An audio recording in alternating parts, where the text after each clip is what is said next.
Hi అండి. నమస్తే. నేను మీ శిరీష. వెల్కమ్ టు అలనాటి రుచులు. ఈరోజు మన ఛానల్‌లో అయితే టమాటా పప్పు అండి. రైస్‌లో కానీ, రోటీల్లో కానీ, చపాతీ, పూరి దేంట్లోకైనా చాలా బావుంటుందండి. ఎక్కువగా ధాబా స్టైల్‌లో ఇలాగా చేస్తూ ఉంటారు. సో, ఒక్కసారి గనుక మీరు ఇలా చేసి చూసారంటే మీకు చాలా నచ్చుతుంది. సో, అదెలా చేయాలో చూసేద్దామా? పాన్ పెట్టుకున్నాను. ఒక 2 స్పూన్స్ ఆయిల్ వేసుకొని అందులో 4 మెంతులు, వెల్లుల్లి, ఒక మిరపకాయ సన్నగా కట్ చేసుకొని వేసుకొని, కొంచెం ఆవాలు, జీలకర్ర చిటపట తర్వాత వెల్లుల్లి కూడా కొంచెం కలర్ మారాలి. కొంచెం కరివేపాకు, ఇంగువ, ఒక ఆనియన్ని కొంచెం ఇలా పెద్దగా కట్ చేసుకొని వేసుకొని కొంచెం గోల్డెన్ కలర్ వచ్చే వరకు వేయించుకోవాలి. ఇప్పుడు ఒక 2 పచ్చిమిర్చి సన్నగా కట్ చేసుకొని వేసుకుంటున్నాను. అవి కూడా కొంచెం వేగిన తర్వాత ఒక 4 టమాటాని సన్నగా కట్ చేసుకొని వేసుకోవాలి. మీడియం ఫ్లేమ్ పెట్టుకొని వేయించుకోవాలి. మూత పెట్టేసి ఒక 2 నిమిషాలు వదిలేస్తే టమాటా మెత్తబడిపోతుంది. కొంచెం పసుపు, టమాటా ముక్కలకు సరిపడా సాల్ట్ ఇవన్నీ వేసుకుని కలుపుకొని మూత పెట్టేసి ఒక 5 మినిట్స్ వదిలేయాలి.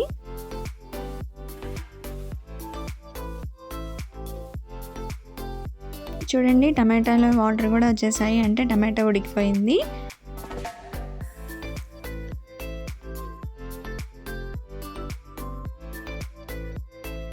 ఒక స్పూన్ ధనియాల పొడి వేసుకొని కలుపుకోవాలి.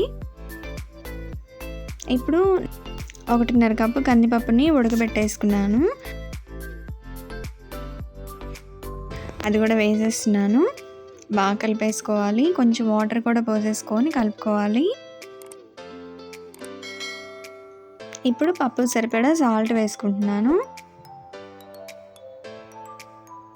కారం ఒక స్పూన్ వేసుకుంటున్నానండి. మీ ఇష్టం అండి, ఇంకొంచెం కావాలంటే వేసుకోవచ్చు. కొంచెం షుగర్ వేసినందువల్ల బ్యాలెన్స్ చేస్తుందన్నమాట. పులుపుని, కారాన్ని అన్నిటినీ చాలా బాగుంటుంది. బాగా కలిపేసుకొని ఇప్పుడు కొంచెం చింతపండు అండి,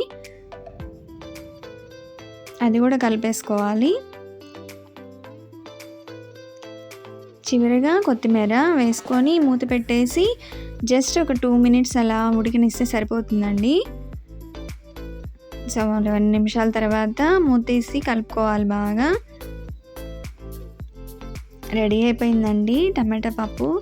చాలా బాగుంటుందండి. ఇలా కనుక చేసి చూసారంటే చాలా బాగుంటుందన్నమాట. సో రెడీ అయిపోయింది. మీరు కూడా ట్రై చేసి ఎలా వచ్చిందో కామెంట్ చేయండి. వీడియో నచ్చితే లైక్ చేయండి, షేర్ చేయండి, సబ్స్క్రైబ్ మాత్రం మర్చిపోకండి. Thank you for watching.